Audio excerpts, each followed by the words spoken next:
Welcome to my office hours. I'm your host, Liz, and I invite you to step into my sacred space where curiosity meets channeled wisdom. In this unscripted corner of Athena's garden, your questions will be answered via transmissions from my dragons, my Council of Nine, and the higher realms. Light codes and activations may be present, coded into my words, so be prepared to flow and integrate, and trust that you will receive exactly what you need when listening or watching. Each episode unfolds organically, guided by your most pressing questions and when it's ready to be heard. Office Hours commences now. Welcome to Office Hours. I'm your host, Liz. Office Hours is my unscripted corner of Athena's garden, where I answer your most pressing questions about spirituality and your spiritual journey. When this video will be uploaded, it'll be very close to Halloween, so wishing everyone a safe and happy Halloween.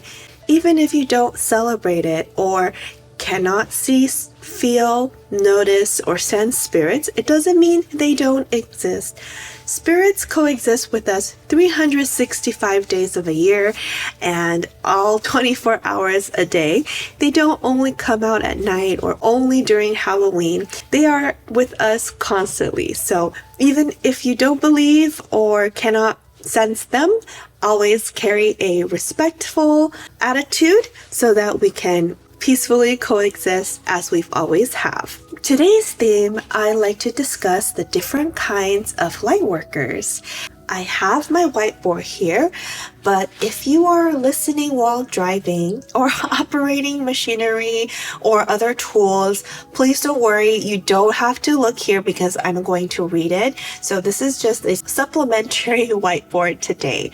So here I have the different kinds of lightwork categories. Again, my categories are not exhaustive. It's just helpful for me to kind of group them together in terms of talking about it. And I find that it will help with our upcoming questions. So here I have the lightworkers. The first kind of lightworkers we always think of are healers. So healers, they may work in all kinds of professions. So they are here to assist in your mind, body, and soul healing. Oftentimes, energy healers, they could work in any profession that's related to mind, body, and soul. So they could be in the medical profession, like your counseling psychologists, your psychiatrists, all doctors, nurses, paramedics, as well as think about yoga teacher, personal trainers, chiropractors, and physiotherapists, massage therapists, estheticians, hairstylists, hair and makeup, all part of the mind, body, and soul healing. Yes. Next, we have the astral and dream workers. We did talk about the astral realm in the last 2 episodes of Office Hours, but astral and dream workers as light workers, they work on connecting and transmuting in the astral realm. They might be transmuting or transmitting messages, passing on messages in the dream realm. Very active and mysterious group of lightworkers, but very necessary.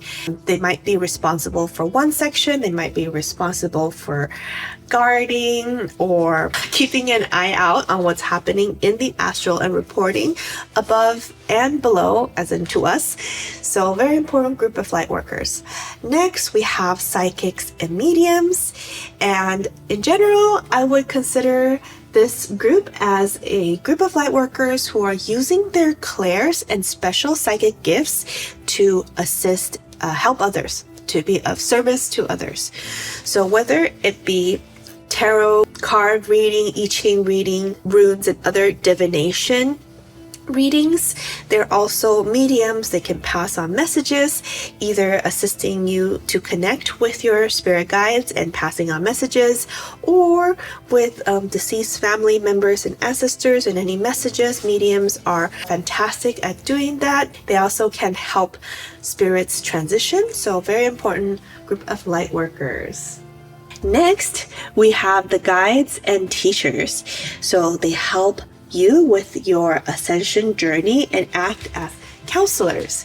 So not just our guides, teachers, and counselors in schools and communities, these individuals, wise men and wise women, are here to help you and guide you as they've been through it themselves.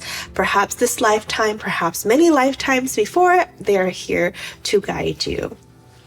My next category are transmuters. So they are excellent at shadow work and energy alchemy.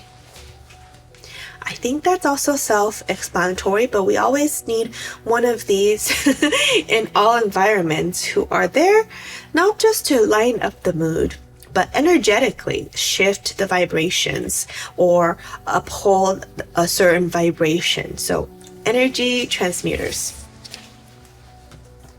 Then we have the blueprinters, a smaller subcategory of lightworkers, which I have introduced in my blueprinters video, but very briefly, we have the blueprint originators who generate and manifest the blueprints. Then they're passed on to the blueprint designers who then design and create the blueprint. Then it's passed on to the blueprint engineers who are responsible for actually building it. After it is built, it gets passed on to the blueprint deliverers so that they can deliver the new blueprint to the dimensions and individuals that need the blueprint. And finally, we have the blueprint changers, who are the ones that are the boots on the ground, making things happen, protesting, you can imagine, or in the front lines, maybe in the triage department, or out there making the change happen. Blueprinters. Another category that I didn't put up here that might be part of the blueprint designers and deliverers are the creatives. The creatives and artists, they definitely channel, and it kind of bleeds into the next category, so that's why I'm putting them in between. They are here to channel the stories, so they're writers, screenwriters, filmmakers, photographers, also content creators. They're here to channel and share their information. Also lightworkers. A lot of creatives might not consciously consider themselves as light workers, but they might have a special message to uplift and uphold the collective consciousness into the fifth dimension. So a lot of creatives are indeed light workers in that sense. Then we have the light and energy keepers. That's why I put it, the creatives, in between, because they do download the light codes and hold the frequencies. And so I put the creatives, I put it on the side, but in between these categories, because they're able to download it and perhaps code it into their creative works. But going back to the energy keepers, they just exist by holding in these high frequencies, and we need them in every corner, really. Every corner, every city, every country, we need a lot of these energy keepers, almost like beacons of light, to uphold the collective vibration going higher and higher. The last category I have are grid workers. So grid workers, they work on the energetic grid, so the Earth's ley lines, and they do it through meditation as well as physically traveling to certain important grid points. They are also great at manipulating and bringing positive energy to the grid. So that would be called geomancy or feng shui. Feng shui masters, they are natural grid workers. They work on repairing the grid as well as portals. So portal guardians also fall into the grid working category of the light workers. So here we have my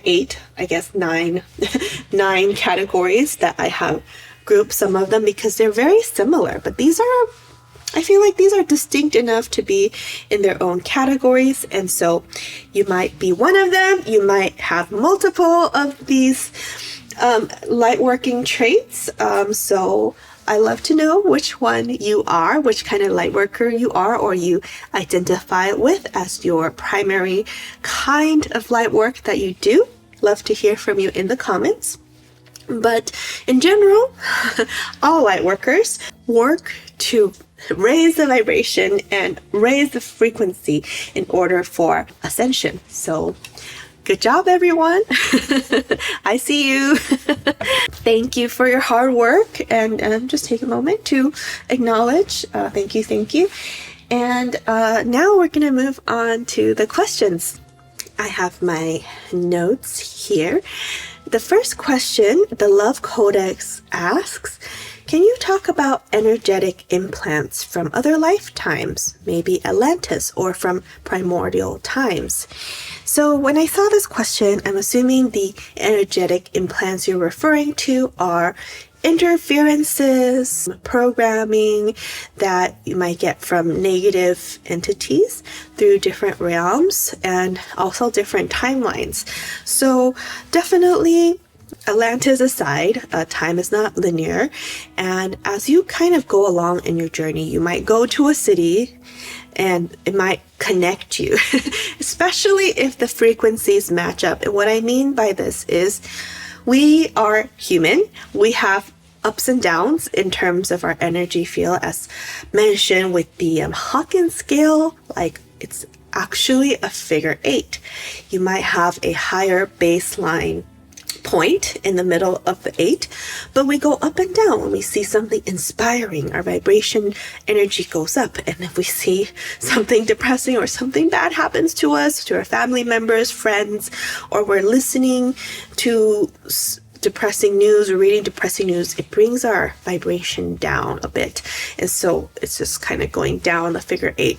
And so if it so happens that you are a slight energetic match or closer to that energy, it's easier for that implant to latch on you, the negative entity to latch onto you, whether they're extracting your energy or loosh, or just simply from the opposition. So light workers, and then the opposition, that they're trying to kind of bring you down.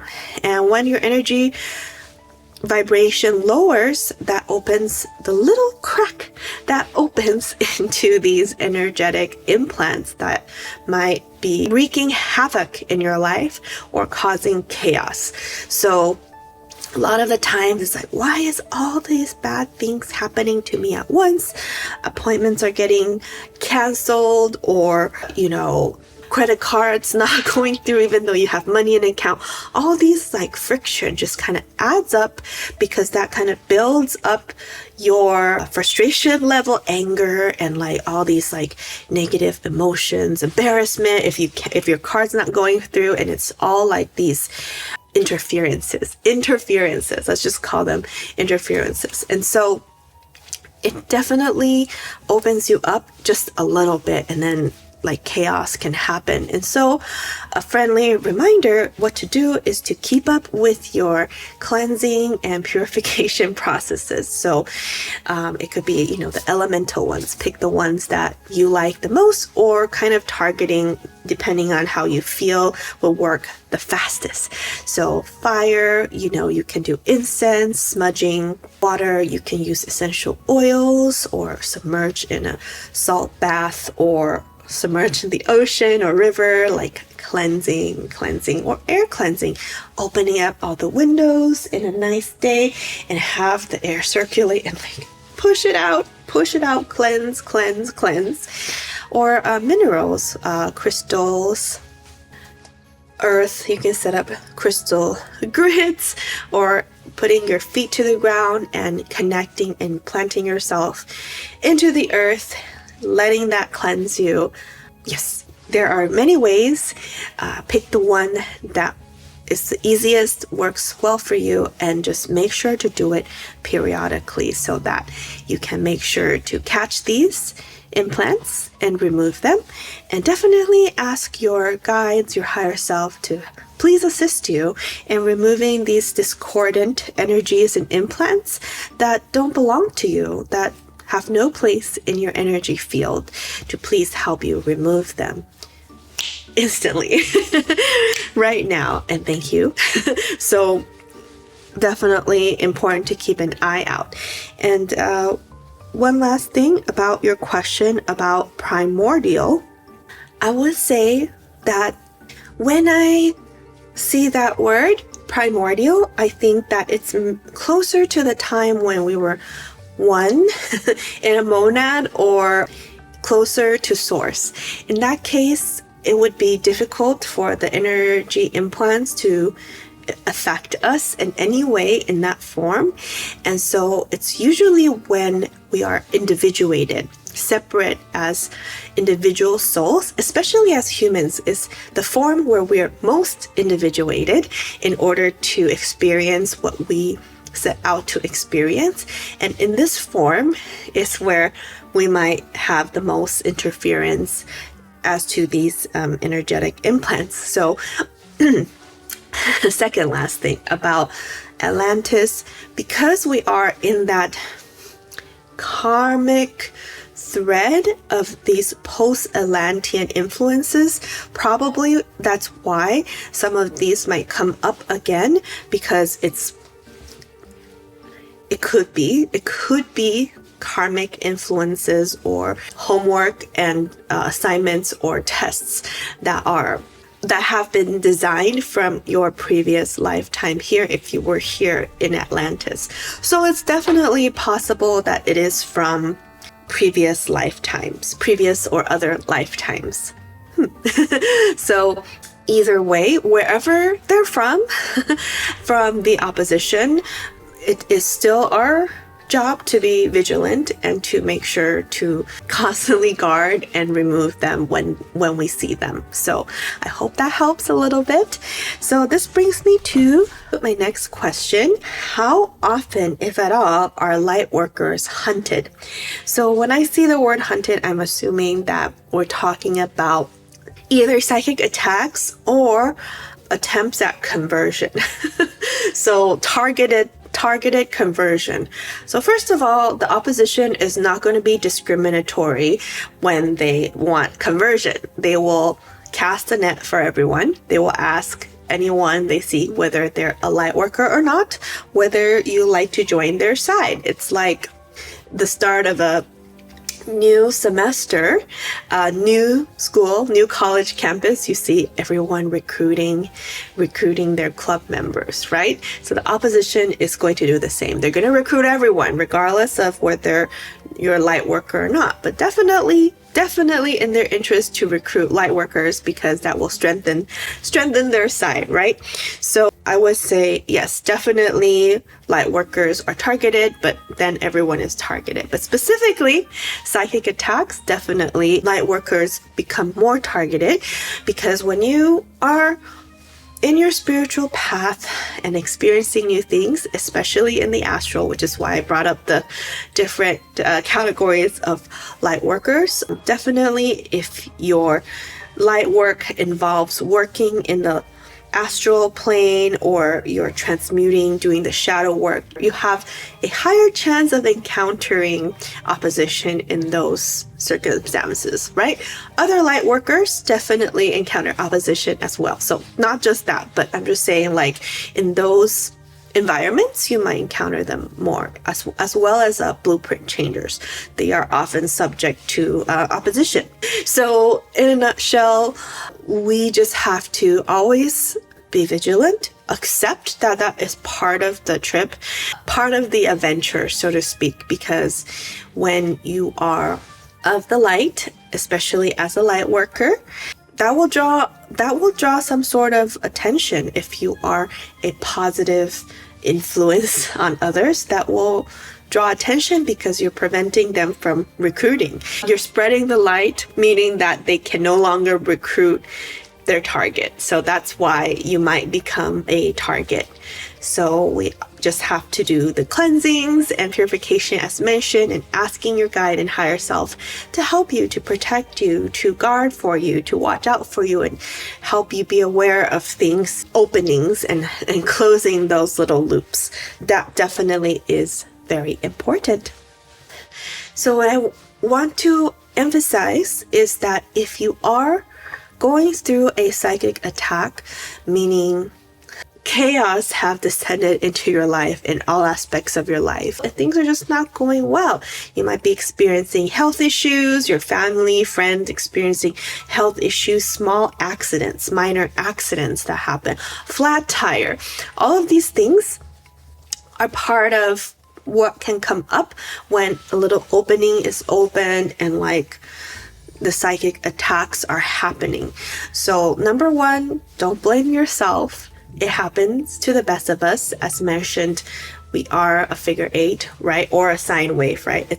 Our energy level goes up and down.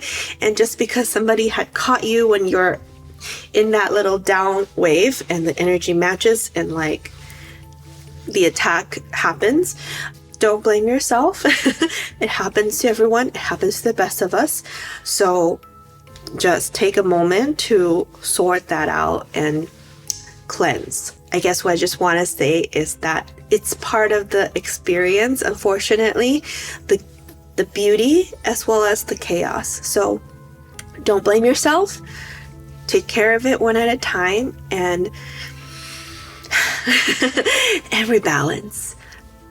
Once we can get into a balanced state, it's the state that you want. My next question is, how common is it for someone on Earth to be a light worker? So I would say it's pretty common. So let's ask. So is there a percentage? So is it above 25? Yes. Is it above 50? No, it's not above 50. So between 25 and 50%. Yes. Is it about 40%? Yes. So 40% is the answer. So yes, according to my guides, about 40% of the population are a kind of light worker. So that includes star seeds and earth angels. Yes.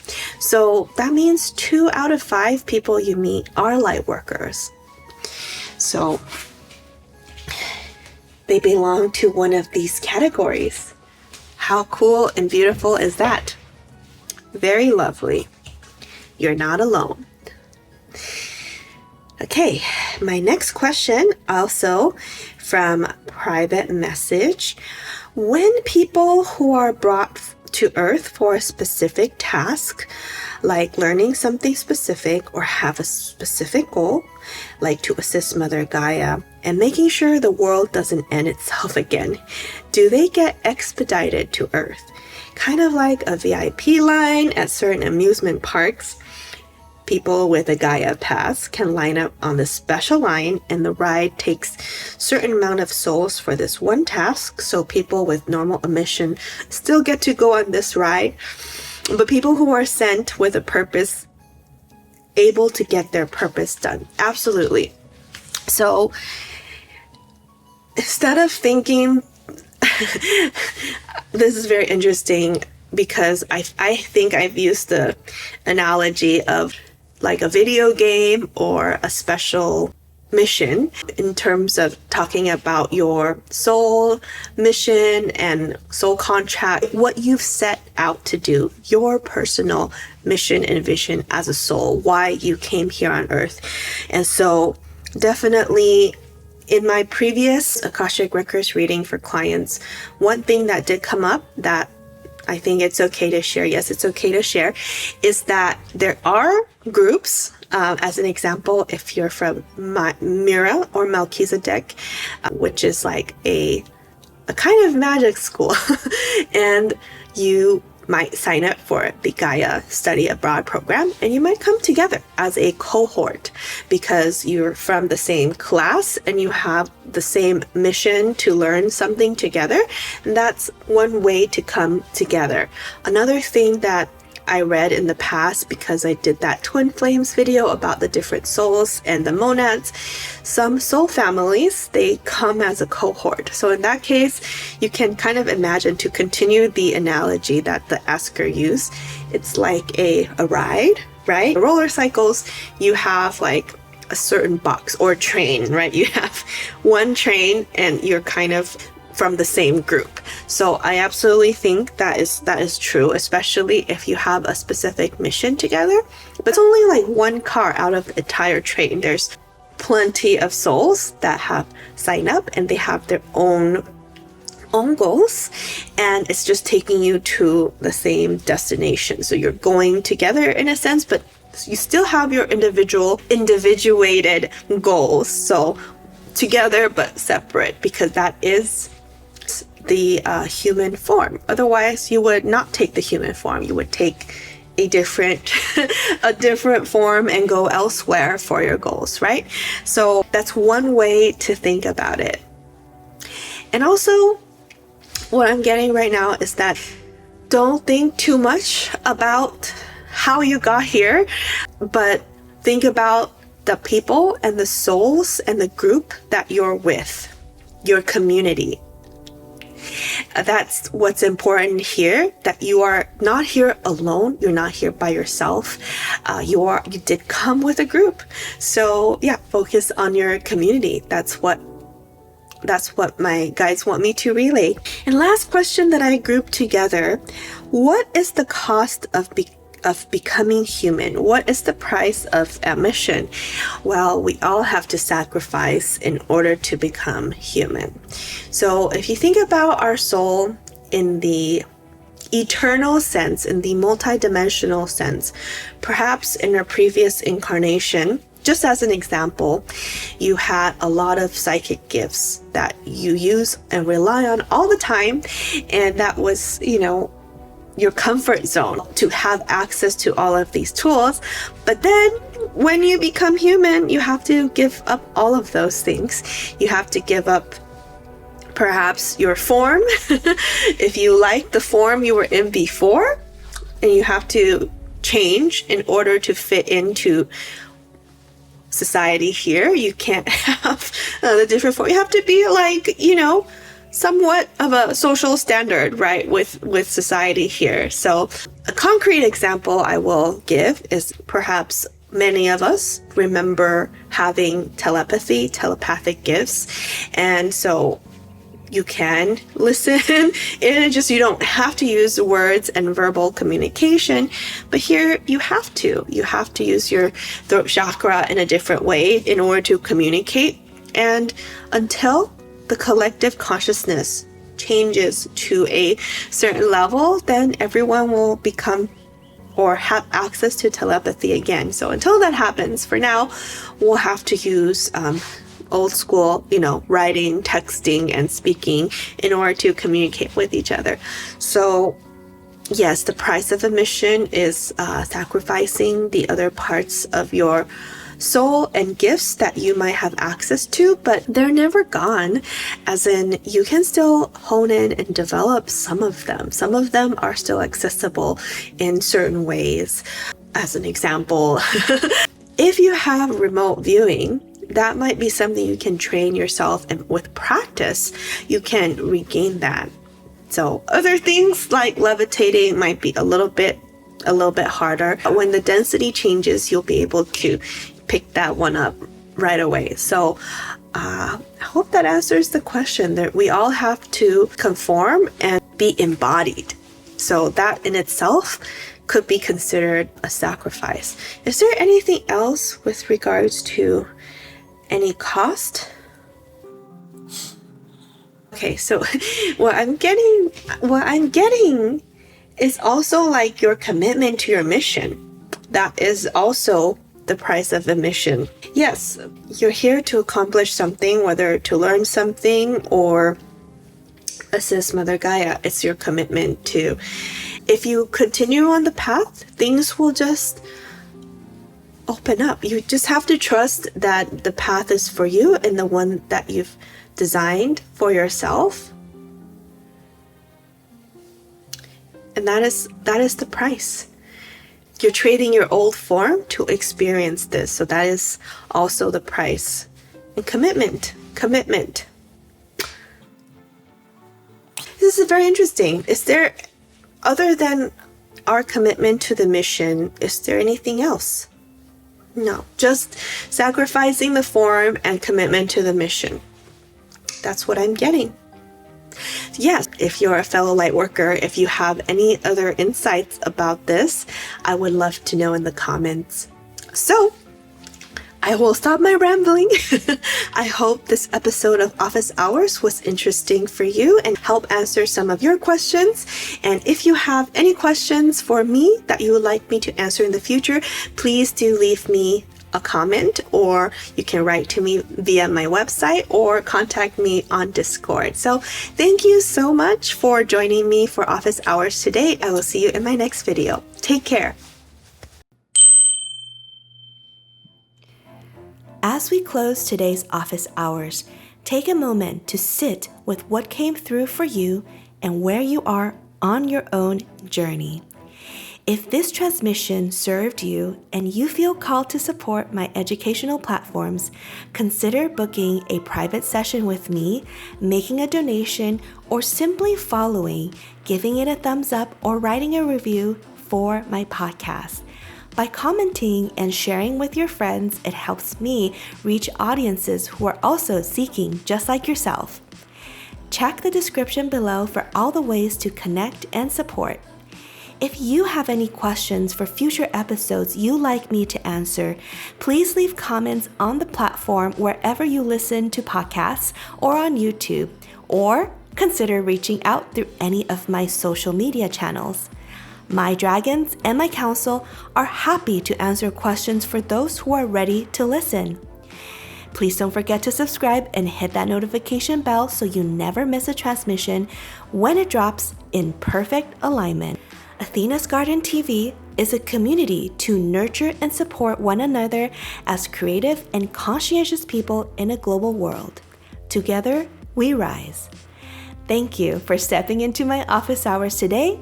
I'm Liz, and I'll see you in my next transmission.